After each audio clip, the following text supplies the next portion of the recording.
Alteza Imperial Real Dom Bertrand de Orleans Bragança, Alteza Real Dom António de Orleans Bragança, minhas senhoras, meus senhores, antes de tudo eu peço desculpa por esse equívoco, mas acho que eu tinha uma informação errada que a minha palestra seria à tarde. Mas como eu já vivo há muitos anos no Brasil, vou tentar improvisar aqui assim, então, o que eu teria que dizer. É pena, porque eu esperava que a primeira conferência fosse sobre o papel da Carta de Dom Luís aos Constituintes há 30 anos atrás, que imprimiu um rumo decisivo, não só ao país, mas ao movimento monárquico. Depois, também, eu julgava que teria a alegria de ouvir o professor Sidney Silveira, antes de mim, falar das raízes históricas do Brasil e de como há um esforço para a perda da identidade nacional que se nota também em toda a situação política que nós vivemos hoje em dia. Eu poderia até dizer, como eu vi com expressões usadas por analistas, roubar a nação ou sequestrar a nação. Nós sentimos que hoje o Brasil como que está nos sendo sequestrado, né? Nos seus valores, na sua identidade, no seu massacre da educação, por exemplo. Por isso é que eu coloquei no título da minha palestra a morte de um projeto de nação. O que é que nós estamos vivendo? É apenas a crise de um governo? Ou nós estamos vivendo uma coisa muito mais profunda, que é o que eu chamo a morte de um projeto de nação? Ou seja, houve um projeto que se tentou impor ao país e que está morrendo. Está morrendo por um lado salutar, porque o Brasil não aceitou esse projeto que eles quiseram impor. Para aliviar um pouco, como dizem muitos analistas, esta crise que o Brasil vive não é para amadores. Muitos têm comparado essa crise à famosa série House of Cards. Só que a série House of Cards é uma série. Nós estamos vivendo ao vivo a destruição de um país, com cenas mais macabras do que a House of Cards, mas o problema é o seguinte, elas são reais, elas não são uma série.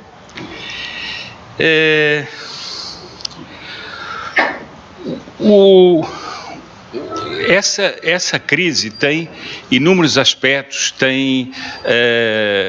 eu poderia aqui me aprofundar agora em opiniões e contra-opiniões essa crise no que está acontecendo nesse momento, mas nós entraríamos numa discussão um pouco infrutífera e nos perderíamos no verdadeiro sentido daquilo que está ocorrendo no país.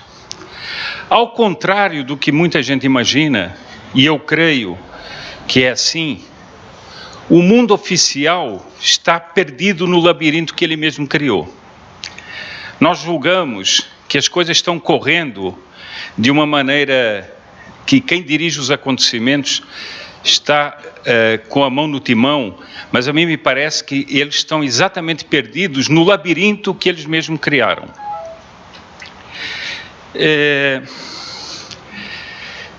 Eu, quando sou obrigado a abordar a situação que o país vive, outro dia me chegou um pequeno vídeo, desses que são compartilhados em grupos de discussão, chegou um pequeno vídeo que eu acho que resume muito bem a situação que nós vivemos hoje em dia. Eu até o compartilhei na minha página do Facebook, mas tomo a liberdade de narrá-lo aqui outra vez. O vídeo é um programa do Ratinho. E no programa do Ratinho há um concurso e tem uma concorrente que está sendo interrogada. E de repente a pergunta é: quem proclamou a República? Ela fica assim apanhada, os olhos correm de um lado para o outro, à busca de uma resposta que ela não sabia, evidentemente. Quando de repente o olhar se prega, ela abre os olhos e dispara uma resposta: Lampião. E o meu comentário foi o seguinte: será que ela estava tão errada quando disse isso? Porque a República parece uma história de Lampião. Como eu costumo dizer, aqui não há mocinhos e bandidos. Só quase há bandidos, né? Então, eu acho que ela não estava tão errada assim. Mas houve uma pessoa do Nordeste que me disse o seguinte: pelo amor de Deus, respeitem um Lampião, né?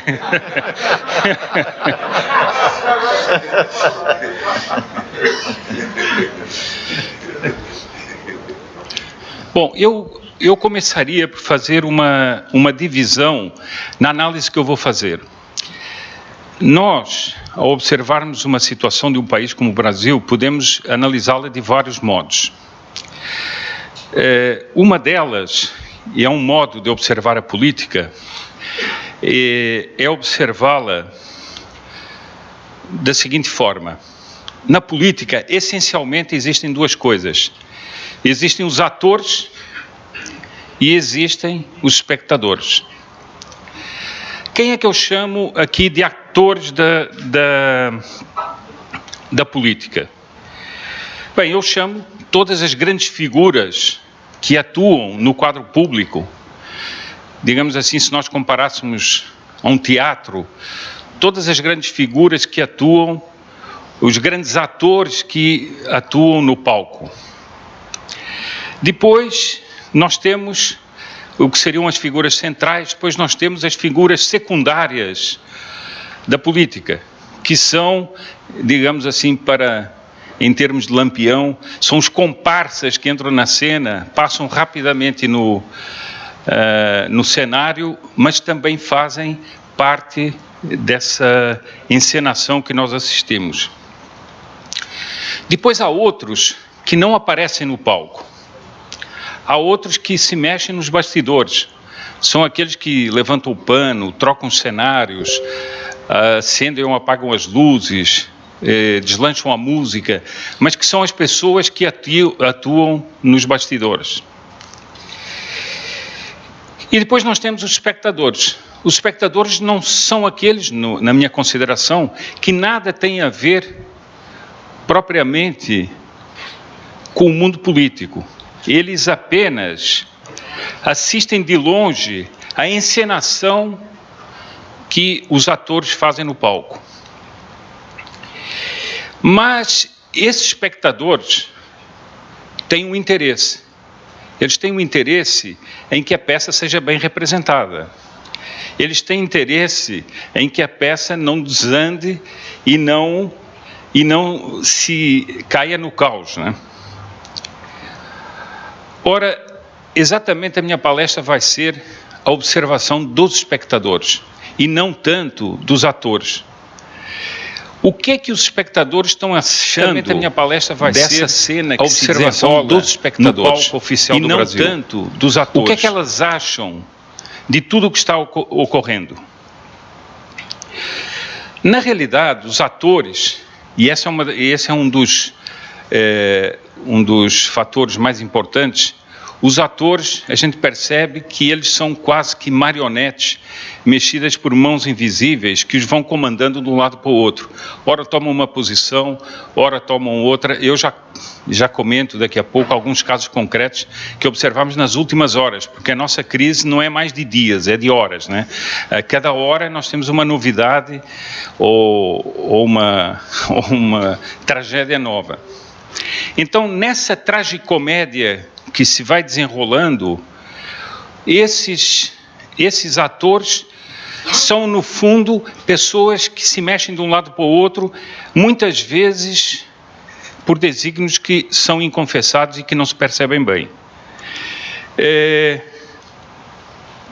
Mas qual é, propriamente, a reação dos espectadores? Há muitas pessoas que, às vezes, porque são enfronhadas na política, ou porque estudam política, ou porque estudam ciências políticas, acham que todo mundo tem um raciocínio político, um raciocínio substancialmente formado sobre as situações. Mas quando nós vamos às ruas, quando se vê o homem da rua, quando se conversa com o homem da rua, a gente vê que é diferente. Todas as pessoas têm uma percepção do que está acontecendo, mas não é uma percepção sistematizada. Agora, qual é o sentimento que eu acho que se desprende da maior parte das pessoas? Asco. As pessoas têm asco do que é que está acontecendo com o Brasil.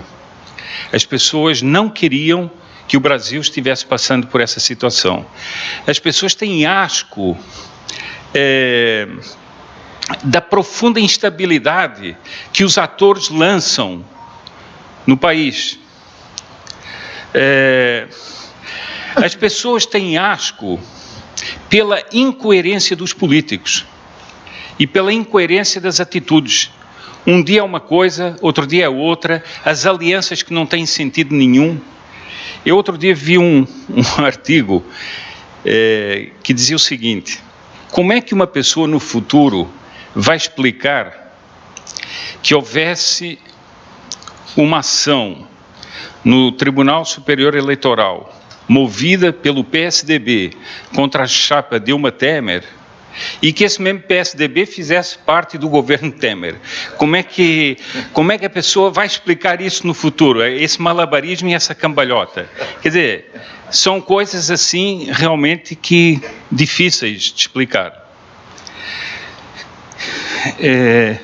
Quais são os políticos, mas eu agora acrescento, quais são os juízes que não fazem hoje aquilo que há 2 anos condenavam? Ou há 1 ano, ou há 6 meses, ou isso. Essa é a incoerência que nós estamos vivendo. E eu quero chamar aqui a atenção para o seguinte: é o efeito psicológico sobre as pessoas. Existe um efeito psicopolítico que é muito importante. E eu digo que é importante pelo seguinte: é nesse efeito, eu adianto aqui uma parte da minha palestra, é nesse efeito psicopolítico que está o renascimento da ideia monárquica no Brasil. Ontem conversei longamente aqui com o Rodrigo e estávamos conversando um pouco aqui com o Dr. Juvenal e estávamos fazendo uma espécie de histórico do sentimento monárquico desde o plebiscito até aos nossos dias. E há uma mudança grande. Há uma mudança grande porque a crise republicana, ela está trabalhando contra si mesma. A República está se suicidando, né? Mudança grande porque a crise republicana, ela está trabalhando contra si mesma. As pessoas querem que haja uma consistência nas atitudes. Ainda que a atitude fosse errada, elas gostariam que houvesse uma consistência. Não, há uma inconsistência em tudo. Depois, asco pela mesquinharia das vaidades. Hoje eu tive a alegria de conversar com o professor Nelson Gomes, que é sempre uma alegria conversar com ele, e nós estávamos comentando isso. Quando é que se poderia supor que um presidente de um Tribunal Superior Eleitoral interrompesse o voto de um relator para dizer o seguinte: o senhor está brilhando na mídia por causa de mim? Isso é comentário. Isso é comentário que um presidente de um tribunal superior fizesse de um outro. Quer dizer, isso, não sei se estão vendo o grau de vaidade que vai nisso aí, o grau de absurdo que vai nisso aí. E, ao mesmo tempo, a imensidade das ambições que nós vemos pulular na cena pública, inclusive as ambições disso aqui, né? Que são milionárias, que não param nunca, né? Bom, é por isso que há um asco por essa ganância, que não tem outro nome. A ganância e a desfaçatez da ganância em pegar os recursos públicos e a falta de vergonha de cumprir o seu dever. Quais são os homens públicos que se preocupam com o seu dever? Bom, eu estou fazendo essa sistematização, não de coisas que os senhores não conhecem, talvez até melhor do que eu, mas acho que sistematizando nós chegamos aos pontos que nós precisamos, que é ver qual é a importância do movimento monárquico hoje em dia, mas também ver quais são as ciladas que estão sendo montadas para o futuro do Brasil. Porque qual é o resultado de tudo isso? Nós temos instituições enfraquecidas, nós temos desprestígio dos princípios, não há princípios. Ontem um ministro do Tribunal Superior Eleitoral disse, não, a eleição pode ser corrupta, mas se a pessoa foi eleita, ela tem que cumprir o seu mandato. Não sei se deu para entender, o Lampião não pensava assim, eu acho que o Lampião era um pouco mais reto. Mas um ministro de um Tribunal Superior dizer isso é uma coisa gravíssima. Bom,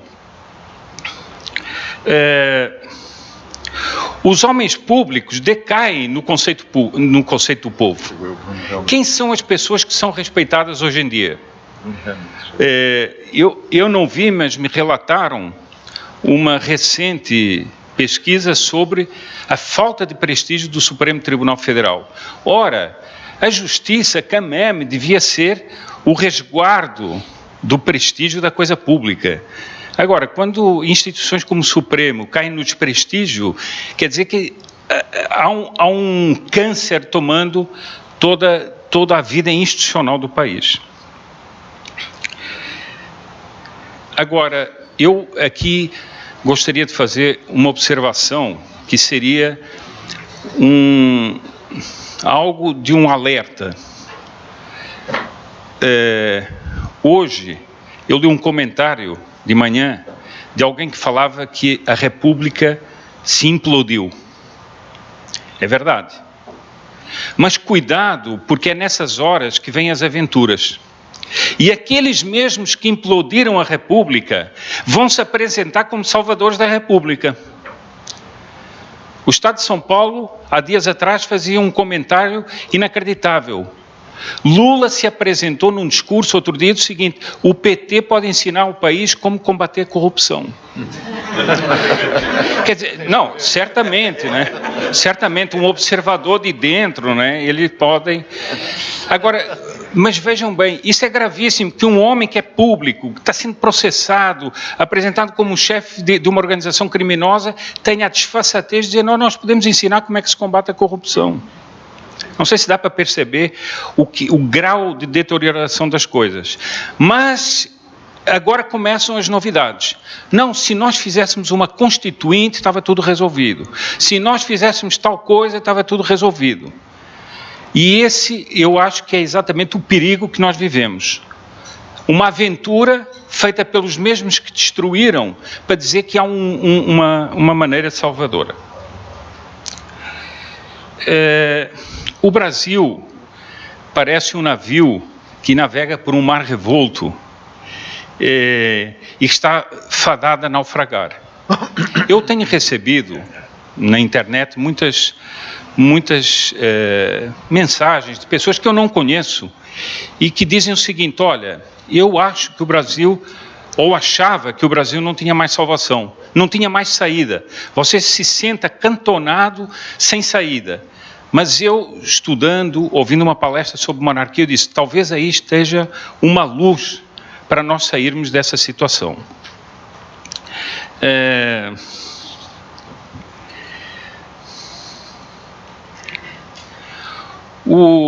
Há muitas pessoas que consideram a política apenas do ponto de vista de política partidária. Eu acho que a política partidária é ínfima em relação à política com P maiúsculo. A grande política usa-se da política partidária, mas a grande política está por trás da política partidária, está acima da política partidária, está no debate das ideias, está no debate das convicções, está nessa luta diária que parece... Outro dia uma pessoa me disse assim, olha, eu faço tudo o que eu posso, eu faço um trabalho de formiguinha. Eu disse assim, meu amigo, muitas formigas podem derrubar uma casa. Então o trabalho de formiguinha nunca é inútil, porque a sociedade é um conjunto. E na medida que a gente vai convencendo os outros, vai alertando os outros, nós vamos modificando a sociedade. Eu estive agora no Nordeste, com o Dr. Juvenal, fomos a São Luís do Maranhão, onde foi fundado um círculo monárquico novo. Eu estive em Barbalha, estive em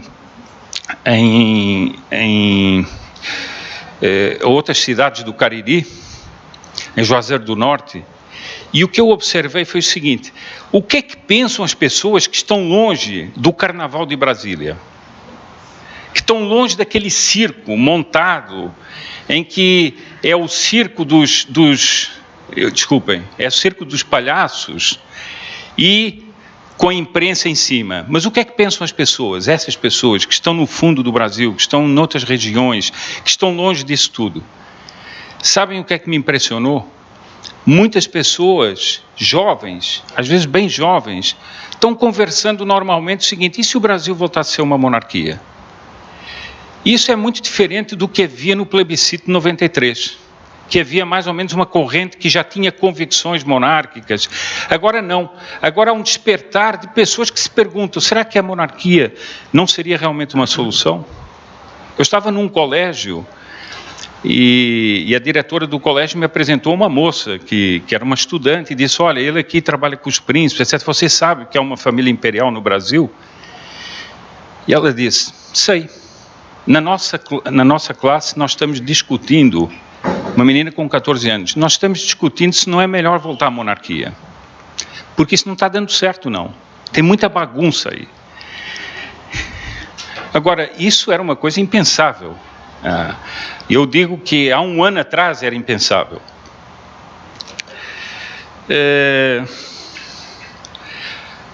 Eu, se me permitissem, faria aqui uma interrupção na minha exposição, que é a seguinte: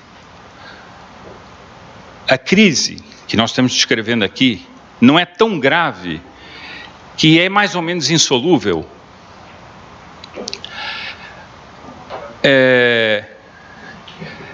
As crises levam necessariamente ao fim das nações. Eu vou dar um exemplo histórico que se relaciona com a família imperial do Brasil e que é a do Santo Condestável Dom Nuno Álvares Pereira. Isso tem tudo a ver com o Brasil, como veremos. Tem tudo a ver com a família imperial, por ser ele o fundador da Casa de Bragança. Mas no século XIV, Portugal estava numa crise tremenda, numa crise de valores, numa crise religiosa, numa crise política tremenda. Portugal estava à beira de perder a sua independência. Portanto, vejam qual é o papel de uma crise e o que é que pode uma ideia, ou o que é que pode os valores encarnados por uma pessoa podem despertar na população e podem reverter um quadro tão importante. Nós tínhamos em Portugal um monarca indeciso, né, que vacilava em posições tanto políticas como religiosas, inclusive ora apoiando o Papa, ora apoiando o antipapa. E nós tínhamos um condestável, que viria a ser condestável de Portugal, Dom Nuno Álvares Pereira. As pessoas acham que essas figuras são sempre apoiadas por todo mundo. Não é verdade. Ele era totalmente isolado, ele não tinha repercussão na sociedade.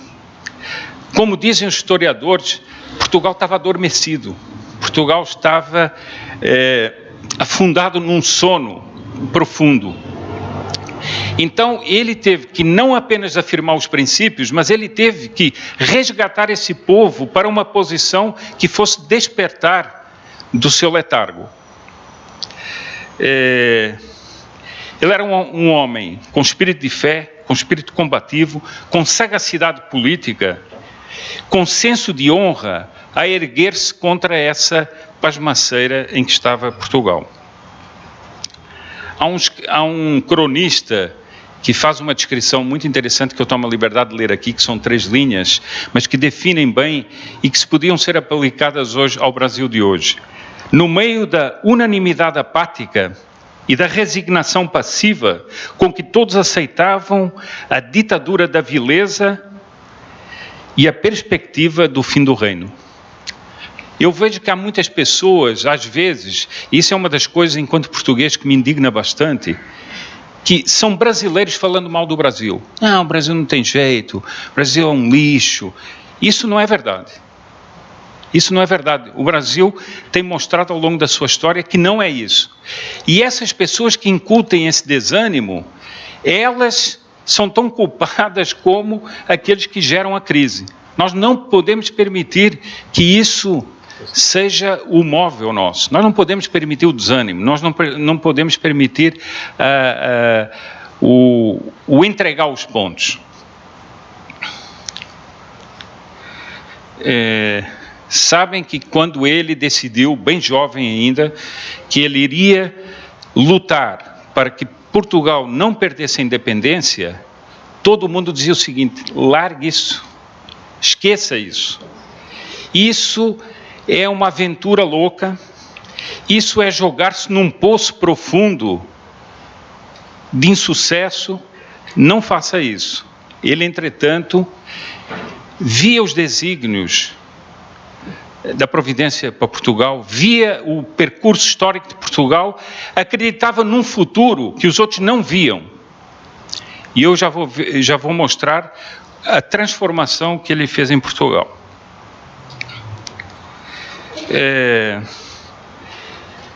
Ele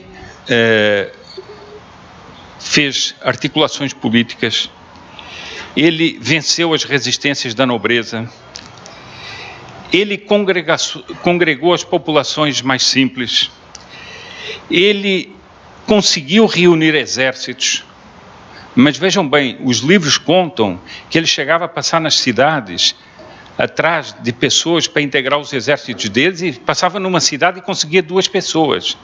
Passava numa outra cidade e conseguia 1. Está narrado nos livros. Ou seja, nós esperávamos, não, todo mundo queria, não. Ele ia de cidade em cidade fazendo isso. Até que ele finalmente conseguiu reunir os exércitos dele. Mas ele também combatia uma outra coisa, que era uma coisa nefasta, que era a influência dos legistas, que começavam a querer deturpar a monarquia em nome do direito romano puro e não do direito romano trabalhado pela Igreja. Eles queriam uma centralização do poder real, e ele era contra isso.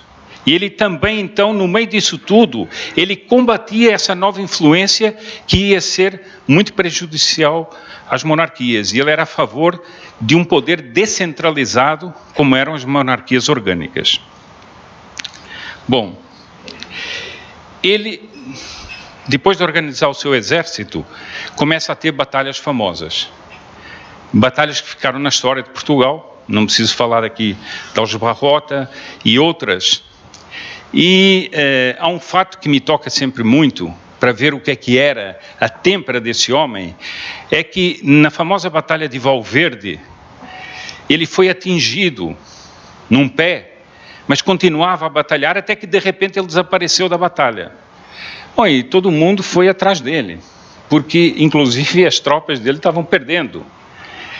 E um grande amigo dele encontram no campo de batalha, num lugar assim, um pouco afastado, rezando de joelhos.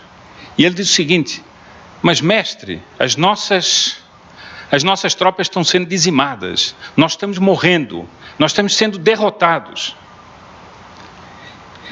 O bem-aventurado Nuno Álvares, com calma, disse-lhe o seguinte: amigo, ainda não é tempo. Aguardai um pouco que eu vou terminar de orar. Quer dizer, quem é um homem que consegue, no meio da batalha, que está sendo derrotado, ter essa calma, essa fé e essa têmpera? Bom, ele se levantou dali e venceu a famosa Batalha de Valverde. E ele conduziu ao trono o mestre Davi, no meio daquela crise, enfrentando correntes políticas em Portugal. Ele consegue levar o mestre Davi ao trono, e o mestre Davi casa com uma grande princesa que era Dona Filipa de Lencastre. Bom, o resto da história é conhecida. Camões diz nos Lusíadas, usa essa expressão extraordinária sobre os filhos de Dom João I e de Dona Filipa de Lencastre. Ínclita geração altos infantes, ou seja, todos os grandes filhos de Dom João I e Dona Filipa de Lencastre dariam um rumo novo a Portugal. No que é que esse rumo acabou? Lançou as grandes epopeias marítimas portuguesas.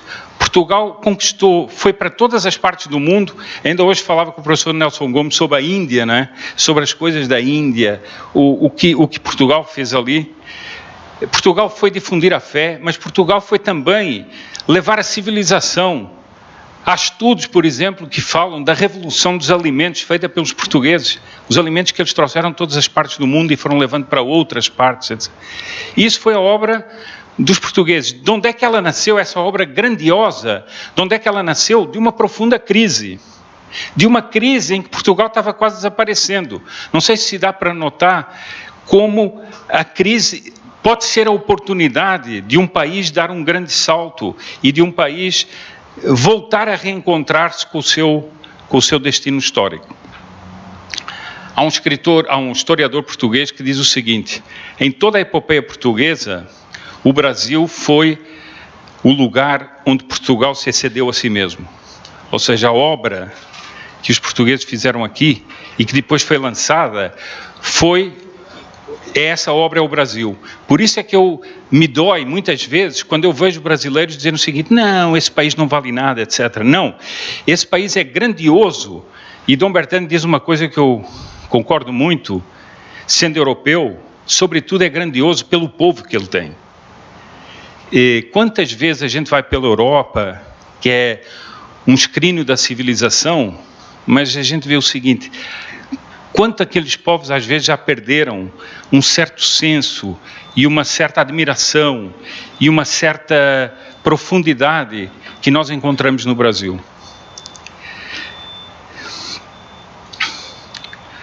Bom, eu fecho aqui o meu parênteses, mas eu queria muito dar isso para mostrar o seguinte: não é, o Rodrigo disse que gostou de uma frase que eu usei aqui uma vez, que não há impossíveis na história. Não há impossíveis na história. E não há impossíveis, sobretudo, para pessoas que têm convicções e que têm princípios. Não há. E, portanto, nós não podemos desanimar e, pelo contrário, nós temos que ver que este é o nosso momento. Mas eu agora gostaria de ressaltar um outro ponto. Às vezes eu vejo certas pessoas que comentam a monarquia um pouco com mentalidade republicana. A República, não sei se deram conta, mas a República é o regime das soluções mágicas. A cada 4 anos, a cada 8 anos, a cada 10 anos, seja lá o que for, vem o salvador da pátria. Não, porque esse agora vai fazer tudo, vai não sei o quê, tá. Daí a pouco, desilusão, afunda de novo, mais um salvador da pátria. Ora, a monarquia não é de salvadores da pátria. Não tem essa mentalidade oportunista de salvador da pátria. Por quê? Porque nós concebemos a nação de uma forma diferente dos republicanos. Os republicanos concebem a nação dirigida como se fosse uma massa. A monarquia concebe a nação como a monarquia sendo a expressão de um povo. Essa ideia legislativa que está hoje no Senado é exatamente essa expressão. São pessoas brasileiras que fazem um apelo para a mudança das instituições. Mas isso não foi comandado pela família imperial, isso é uma coisa que nasce dessa realidade viva da nação. E só assim é que existe a possibilidade de uma restauração monárquica. Não é com dirigismos, não é com imposições que se fazem essas coisas. Bom, eu agora passaria para um outro ponto da minha palestra, que é Qual é a sensação dos espectadores? Eu já falei de uma, que é o asco, mas agora qual é a sensação dos espectadores neste momento político? É uma sensação de instabilidade. Outro dia, o editorial da revista Isto É dizia exatamente isso. Os brasileiros estão sentindo que o chão sai debaixo dos pés deles. Quando as coisas começam a funcionar, volta uma crise. Quando as coisas começam a caminhar, volta uma derrubada de alguma coisa. E isso gera nas pessoas instabilidade. E as pessoas se refugiam um pouco e saem um pouco disso. Eu nunca concordei, disse em várias palestras isso, nunca concordei com aquela expressão, e acho que já disse isso aqui, que o Brasil era um gigante adormecido. Nunca concordei com isso. As pessoas confundem o silêncio e confundem, às vezes, a inércia com o sono. São coisas diferentes. As pessoas, às vezes, estão afastadas por profundo desacordo, ainda que esse desacordo seja silencioso. E por isso é que eu acho que nós estamos vendo e os políticos estão preparando uma grande, digamos assim, o que eu digo, um grande tsunami que vai varrê-los a todos. O mundo oficial vai ser varrido por um tsunami que eles mesmos criaram. Bom, eu não vou fazer aqui uma descrição da crise atual e do que nós estamos vendo do ponto de vista de um analista político, ou seja, uma pessoa que se aprofunda nos jornais, que se lê comentaristas, isso. Eu vou tentar fazer a percepção que uma pessoa comum tem, uma pessoa que acompanha os noticiários, mas fala de outras coisas, não vive o dia todo com a cabeça na política. A primeira percepção é que nós temos no país uma gigantesca máquina de corrupção. E não apenas uma corrupção aqui, lá ou acolá. Nós temos uma corrupção sistémica, ou seja, do país inteiro, em todas as instituições e de uma maneira profissional. É muita sofisticação, não é de amadores, não. É de sofisticação de profissionais. Bom, depois nós percebemos, quer dizer, a pessoa comum, o espectador comum também percebe o seguinte,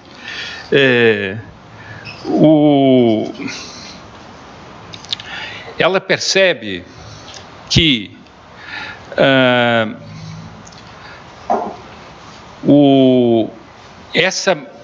essa máquina corrupta serviu a um projeto ideológico, serviu a um projeto de poder. As pessoas percebem isso. E percebem que essas somas bilionárias ou trilionárias que foram roubadas do país foram parar em países como Cuba, como Venezuela, como outros, mostrando o seguinte: esse projeto era muito mais amplo do que apenas o Brasil. E as pessoas, mesmo que elas não se aprofundem muito, elas percebem isso. Elas percebem outra coisa, que as eleições foram todas fraudadas, que as eleições foram todas corrompidas.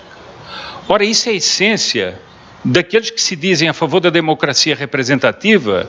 Se nós temos eleições fraudadas, nós temos a essência da democracia representativa abalada. Nós temos um Congresso que é representante de quem? É representante daqueles que os corromperam. Nós temos um presidente da República que é representante ou é cúmplice daqueles que lhes pagaram as eleições ilegitimamente. Outra coisa que as pessoas percebem: o líder dos pobres, que falava em nome dos pobres e que fez toda a sua política para salvar os pobres, foi o líder que se ligou e se aliou a um núcleo pequeno de ricaços, de superpotentados, para corromper as instituições. Ele fez uma simbiose espúria entre o Estado e certas empresas que viraram as campeãs nacionais. As campeãs nacionais. Bom, campeãs do quê? Não se sabe, né? Mas as campeãs nacionais se tornaram isso. E esse era o líder dos pobres. Então as pessoas percebem essa incoerência, como esse homem que falava em nome dos pobres se alia aos ricaços, sem escrúpulos, para destruir o país. Bom, as pessoas percebem o seguinte, que a política a representação política ficou entregue literalmente a uma organização criminosa. E enquanto, vejam como isso também é nefasto, enquanto o Estado é cooptado por uma organização criminosa, a sociedade é assolada pelo crime organizado. Eu estava vendo outro dia uma estatística do crescimento da criminalidade nestes 13 anos no Brasil, é uma coisa impressionante. Bom, então a pessoa diz o seguinte, bom, eu tenho um Estado corrupto e tenho dentro da sociedade organizações criminosas que não deixam a paz nas cidades, não deixam, as pessoas são assaltadas, aos crimes. Mais do que isso, essa proliferação do crime organizado é fruto de políticas do Estado, que atacam as polícias, que atacam os agentes da ordem e que fazem uma defesa contínua, em nome dos direitos humanos, do crime e do crime organizado muitas vezes. Bom, a pessoa também percebe o seguinte, e isso muitas pessoas o percebem na pele. A economia, depois de promessas mirabolantes, a economia foi destruída.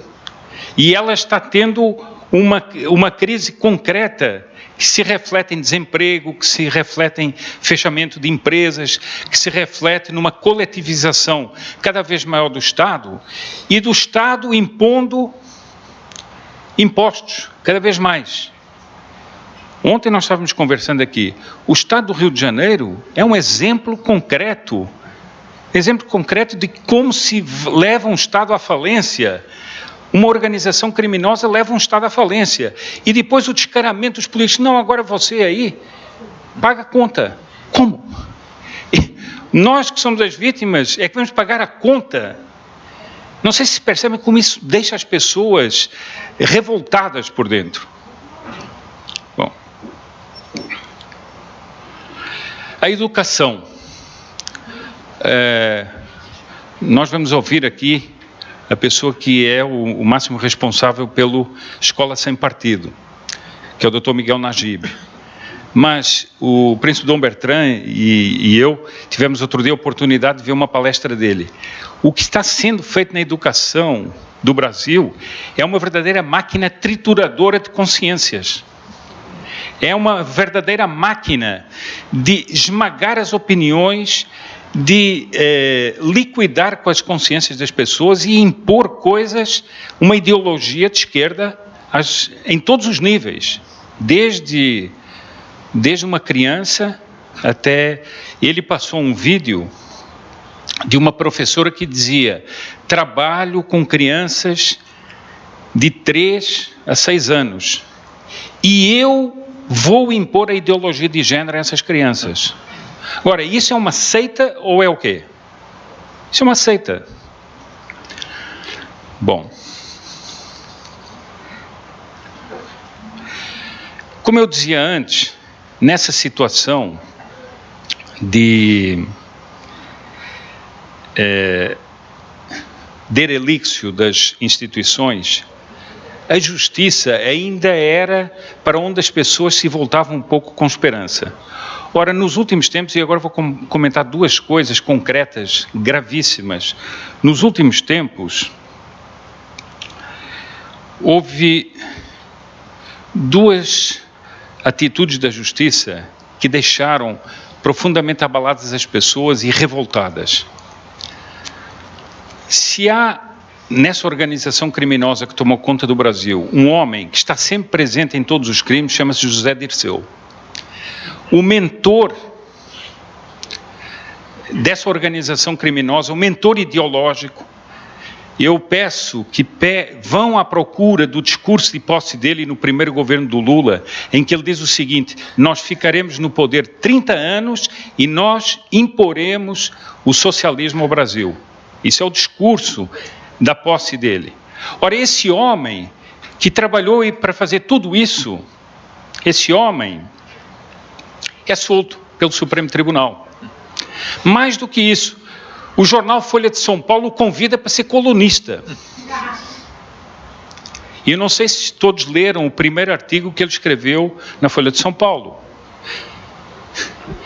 A desfaçatez do Dirceu é o seguinte: estamos aqui diante de um governo de corruptos.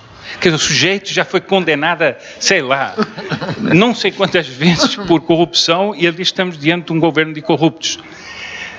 Mas mais do que isso, ele diz o seguinte: nós vamos fazer uma revolução nesse país. Nós queríamos fazer essa revolução e nos impediram, mas nós vamos fazer uma revolução em todos os campos do país. Agora, quem é que fez esse homem ser solto e vir proclamar essas coisas? Supremo Tribunal Federal. Com o voto decisivo de uma das pessoas que, ao meu ver, se tornou um dos piores corruptores das instituições, que se chama ministro Gilmar Mendes. E ele disse, quando deu o voto a favor da libertação do Dirceu, que queria dar uma lição ao Brasil. Qual era a lição que ele queria dar? Era essa? A de que ele viesse proclamar num jornal que eles ainda vão fazer uma revolução no Brasil e farão uma revolução em todos os campos, social, econômico, cultural, etc. Bom, ontem nós assistimos a outro triste espetáculo, que foi o julgamento do Tribunal Superior Eleitoral. A professora e advogada Janaína Pascoal usou uma expressão que resume tudo. A chapa foi absolvida por excesso de provas. Ou seja, diante do Brasil inteiro era patente que foi uma eleição criminosa. Diante do Brasil inteiro era patente que nós estávamos arquicomprovadamente cheios de provas, como ela diz, de uma eleição criminosa, de uma organização criminosa. E com o voto também decisivo do ministro Gilmar Mendes, essa chapa é absolvida. Bom, mas alguém pode dizer, bom, mas e a estabilidade política? Eu não aceito esse argumento pelo seguinte: como é que se pode falar em estabilidade política diante da instabilidade da justiça? Se a justiça toma uma atitude dessas, ela lançou a instabilidade política.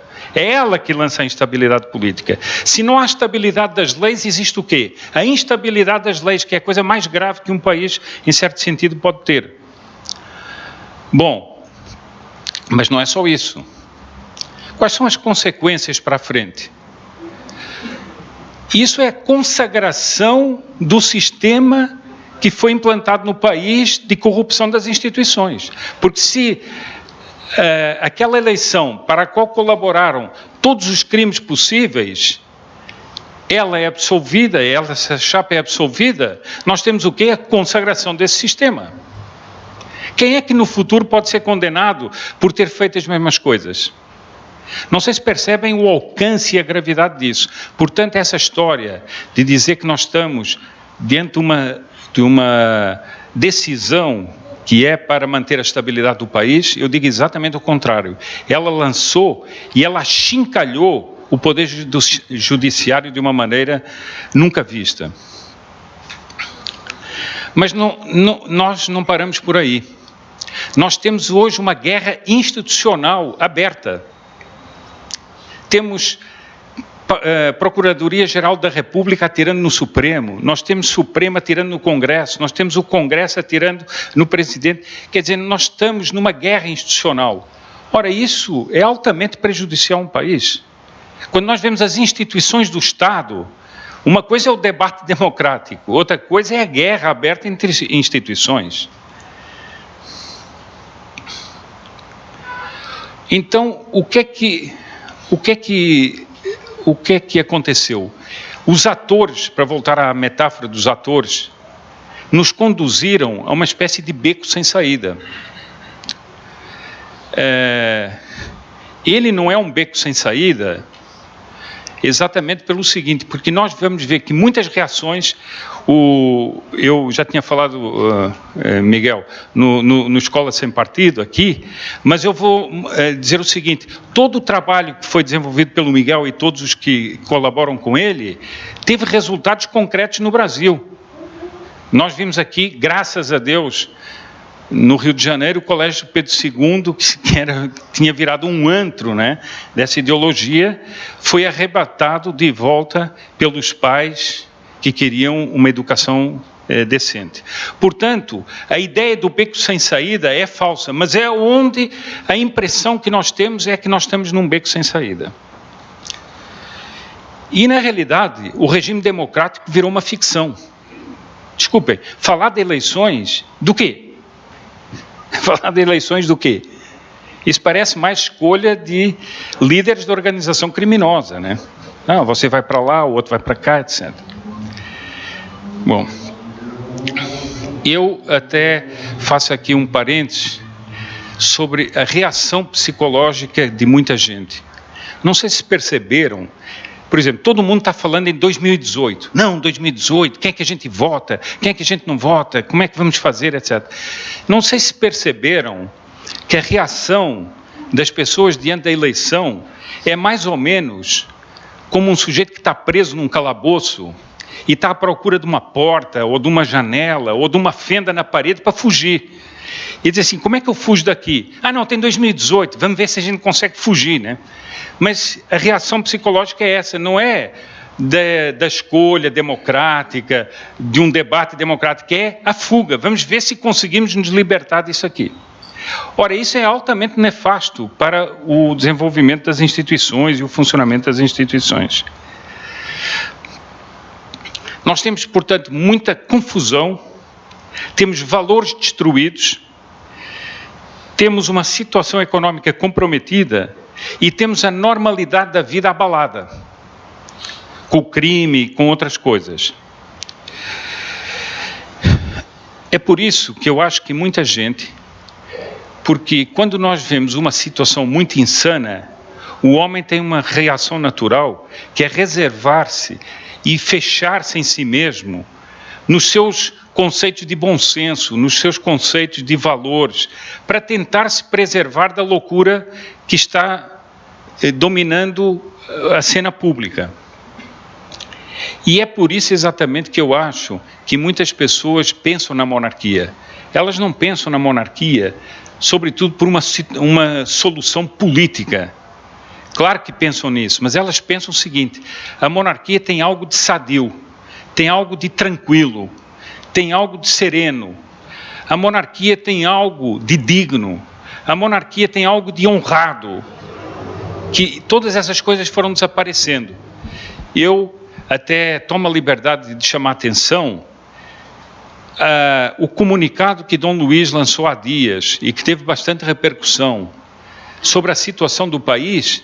Leiam aquele comunicado para ver se ele tem as exasperações da política partidária, ou se tem os oportunismos da política partidária. Não, ele tem uma certa serenidade de quem fala de cima de valores, de quem fala em nome de uma tradição histórica que efetivamente já governou o Brasil e o governou por vias bem diferentes das que nós temos hoje em dia.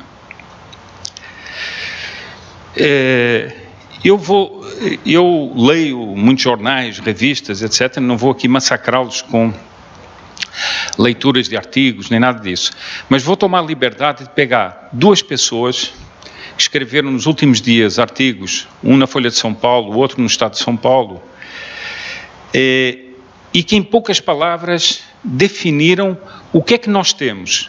O que é que deu errado? Foi só um governo que deu errado? Ou foi mais do que um governo que deu errado? Aquele sociólogo Demetrio Magnoli escreve na Folha de São Paulo o seguinte: primeiro, estamos numa paisagem de ruínas institucionais. Segundo, o problema de fundo qual é que é? A implosão da nova república, nascida e consagrada com a Constituição de 88. Ou seja, nós não estamos vivendo apenas o fracasso de um governo. e de um projeto de poder. Esse projeto de poder é apenas a linha final de um projeto muito mais amplo chamado Nova República. Aliás, o seguinte, a República é muito engraçada, né? Tem, em 100 anos é República Nova, Velha, Velhíssima, Antiquíssima, Semi-Nova, Semi-Velha, a cada 5 anos tem um nome novo para a República. Eu só gostaria de lembrar que o seguinte, em Portugal, a República foi implantada em 1910, e em 1917 os republicanos já consideravam que ela estava velha e era preciso substituí-la por uma outra. Isso mostra bem o senso da tradição da República, né? Realmente o Lampião vem-nos sempre à ideia, né? Bom, agora ele diz o seguinte, a solução talvez fosse uma nova Constituinte. E olhem o que é que ele diz. No lugar de um longo e traumático velório, o caminho de uma Constituinte promoveria o enterro organizado da nova República.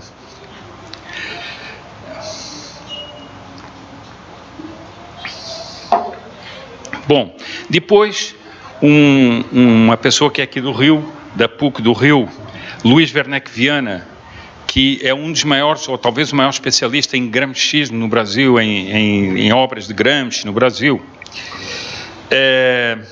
Ele escreve também um artigo que vai nessa linha. Ele diz o seguinte, a Constituição de 88 era um passo fundamental para institucionalizar no país as lutas da esquerda, da teologia de libertação, da esquerda gramscista e outras, e impô-las através da Constituição. Mas nós estamos perdidos no labirinto da política porque jogamos fora o mapa. É isso que eu quero mostrar para terminar a minha palestra, é o seguinte, esse projeto deu errado por quê? Porque eles não conseguiram convencer as pessoas. Eles perderam o mapa, foi o seguinte, eles perderam o mapa das mentes das pessoas. E é por isso que a monarquia está ressurgindo com essa força. E é por isso que esse debate da monarquia é altamente salutar. Mas vejam, são duas pessoas de posições diferentes que dizem a mesma coisa. O que está em causa é o fim da nova República. Nós somos testemunhas, diz ele, dos estertores de um tempo que só admite morrer. Ou seja, para voltar à metáfora, as marionetes encenaram o seu jogo, mas os espectadores não se deixaram levar pelo jogo. E por isso as marionetes estão perdidas no seu próprio labirinto. Há um problema para quem está no palco. Sabem qual é? É que as pessoas veem aquelas luzes em cima de si e acham que aquelas luzes querem dizer popularidade. Elas não querem dizer popularidade, querem dizer propaganda apenas, que é a luz que está em cima deles. Mas não confundamos propaganda com popularidade. E os atores políticos se convencem que as luzes e os holofotes são a prova de que eles são o centro de tudo, e não são. E por isso é que eles estão perdidos nesse labirinto. Bom, depois o Marco Aurélio Nogueira, professor titular da Ciência Política da Unesp, ele também escreve no Estado de São Paulo. Desapareceram os debates de qualidade. A população foi convertida em espectadora atônita. Foi reduzida à condição de vaca de presépio, de demagogos treinados na arte do ilusionismo. Mas o que é que aconteceu com esses espectadores? Tornaram-se indiferentes e perderam a confiança nos políticos. Ou seja, o teatro está sendo feito só entre os atores. O público já foi para outro lugar. Não sei se imaginaram o que é que seria o fracasso de uma companhia de teatro que começa uma apresentação e, de repente, quando se dá conta, não tem mais ninguém na sala. Foi todo mundo embora. Bom, eu acho que há certas coisas que são simbólicas. A nova República começou com uma coisa muito simbólica. O primeiro presidente da nova República, que seria o Tancredo Neves, morreu antes de tomar posse. Eu acho que é simbólico isso aí. Quer dizer, era uma nova república que já começava com uma espécie de drama do que ele que era presidente nem tomar posse porque morreu. Bom, e nós tivemos uma sequência nessa nova república que foi o seguinte: a imposição de uma Constituição que é só pegar os estudos feitos na época, e eu ainda hoje estava lendo um estudo que eu considero o mais completo, porque foi escrito na época da Constituinte. Era um livro que vendia mais de 1000 exemplares por dia no Brasil todo, do professor Plínio Corrêa de Oliveira, em que ele dizia o seguinte: essa Constituinte angustia o país. E ele fazia uma previsão: ao fim de 20, 30 anos, nós teremos uma explosão das instituições. Porque essa foi uma Constituinte inautêntica que foi imposta às pessoas de uma forma inautêntica. E as pessoas se descolarão cada vez mais dela, e nós no futuro teremos um rompimento entre a nação e o Estado. E os políticos não prestarão atenção nisso, mas quando eles se derem conta, a nação terá saído de dentro do Estado. É o que nós estamos vendo. Nós estamos vendo o Estado girar sozinho, como uma peça louca que gira, mas que não leva a nada, a não ser a instabilidade da nação. Bom, eu termino então por dizer uma coisa que é o seguinte: por que a monarquia realmente tem uma resposta a essa situação? A monarquia cuida do país e do público com uma sensação de coisa própria. Imagine uma família bem grande, em que há bens de uns e de outros, etc. O que é que acontece numa família bem grande? As pessoas todas cuidam daquelas coisas como todas fossem próprias delas, quando muitas vezes não são de um outro irmão, são de um primo, etc. Mas elas têm aquele senso daquele conjunto. Ora, a República é o quê? A República é anônima. A República cuida do público anonimamente. A República assalta o público. Por quê? Porque ela tem uma estrutura de poder totalmente artificial. Se nós estudarmos a estrutura da República Presidencialista, tudo depende do presidente. A diplomacia, a economia, a política numa cidade pequena, tudo depende do presidente. Ou seja, isso é naturalmente uma máquina de sugar e de levar à corrupção. Todos precisam dos favores do tirano. Porque ainda que seja democrática, a República é tirânica nesse sentido. Uma cidadezinha precisa de uma verba, é o presidente que, no fundo, vai manejar os cordões políticos para dar aquela verba. Eu acho engraçado quando certas pessoas dizem assim: nossa, mas vamos ter uma monarquia, mas como? O rei vai mandar em tudo? Diz assim: mas meu amigo, olhe para a República. Olhe para a República. Veja aí que você tem uma pessoa que manda em tudo, que é um presidente. Isso mostra um desconhecimento total. Bom, mas a monarquia tem um outro aspecto, que é o equilíbrio das instituições. O poder moderador, sendo um poder neutro, é um poder que equilibra os outros poderes. Nós hoje temos uma guerra de poderes. Como dizia um professor de Direito Constitucional de São Luís do Maranhão, Diogo Galhardo, ele diz o seguinte: nós temos hoje esse absurdo, que é um Supremo Tribunal Federal, que é um poder essencialmente político, porque designado por presidentes, querendo exercer a função de um poder neutro e ser o poder moderador. Isso é uma coisa absurda. Ora, a monarquia tem esse equilíbrio das instituições. A monarquia tem um monarca fora dessa briga política, tem um monarca longe dessa briga política, e isso dá uma sanidade ao país. Basta ver as monarquias que existem hoje em dia, quando há um conflito de governo, o que é que acontece? Nada. são convocadas novas eleições, são desfeitos os parlamentos e a estabilidade permanece. Nós estamos sofrendo e vamos sofrer uma crise em que o país vai sangrar, por quê? Porque ninguém pode mexer no presidente. Já foi assim antes, é agora. Por quê? Porque tudo está enfeixado nele. Enquanto que numa monarquia não. Aquela distância do monarca dessa situação é altamente equilibrante, inclusive psicologicamente para as pessoas. Bom, porque não cabe ver um chefe de Estado envolvido nas brigas políticas, não cabe isso. O chefe de Estado tem que ser aquele que mantém uma distância disso e equilibre as forças políticas para que elas não destrocem o país. Bom, mas há um outro aspecto que me parece importante e que atua muito no imaginário e que há pessoas que não entendem isso. Todo homem tem tendência ao esplendor. Todo homem tem tendência à excelência. Todo homem tem tendência a exprimir aquilo que é seu da maneira mais honrada possível. Ora, exatamente, a monarquia traz essa ideia de dignidade, traz essa ideia de honra, traz essa ideia de esplendor que as repúblicas não trazem.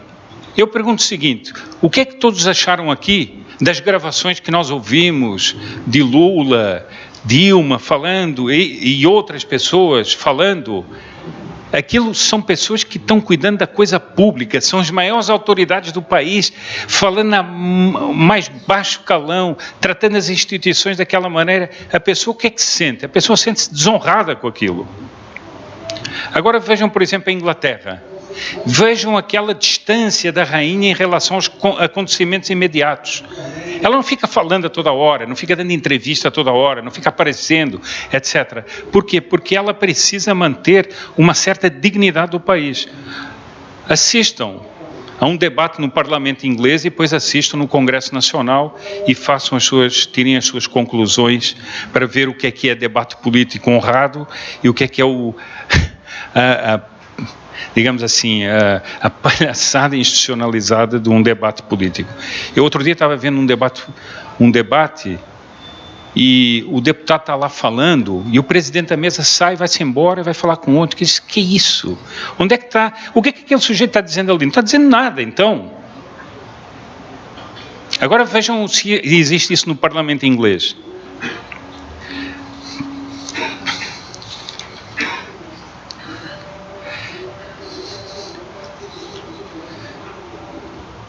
Bom, e por fim, a grande vantagem, exatamente, da monarquia é que quem ocupa a situação preeminente do Estado é uma família.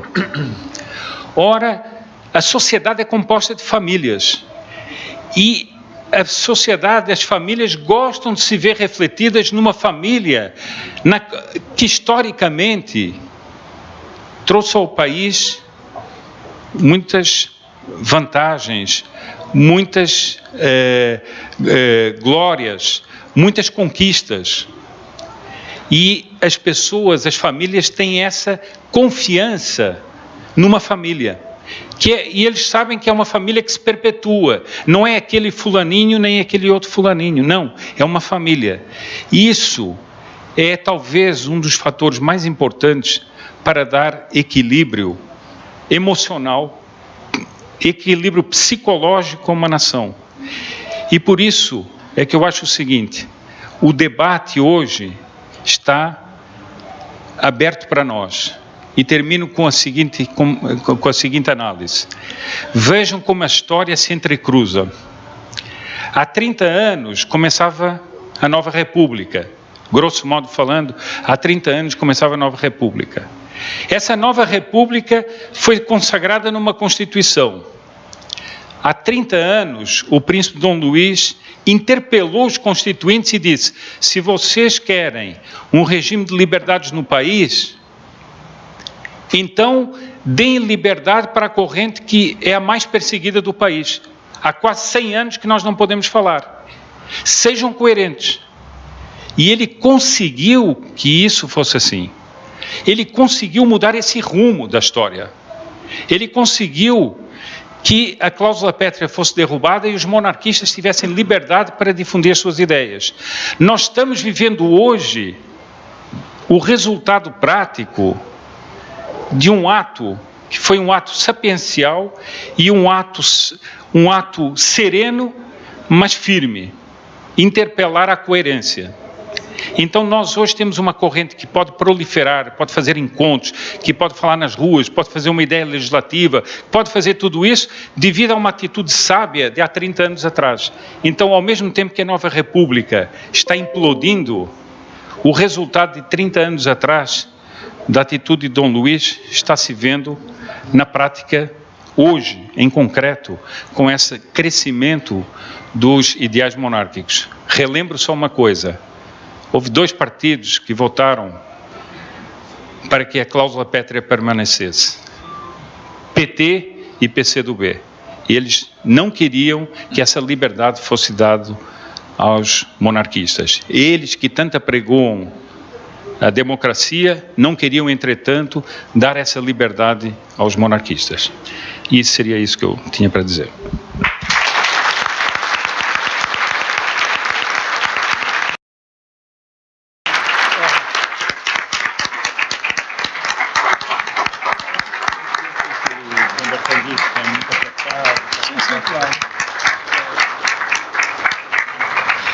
Agradecendo as brilhantes palavras do Sr. Sepúlveda,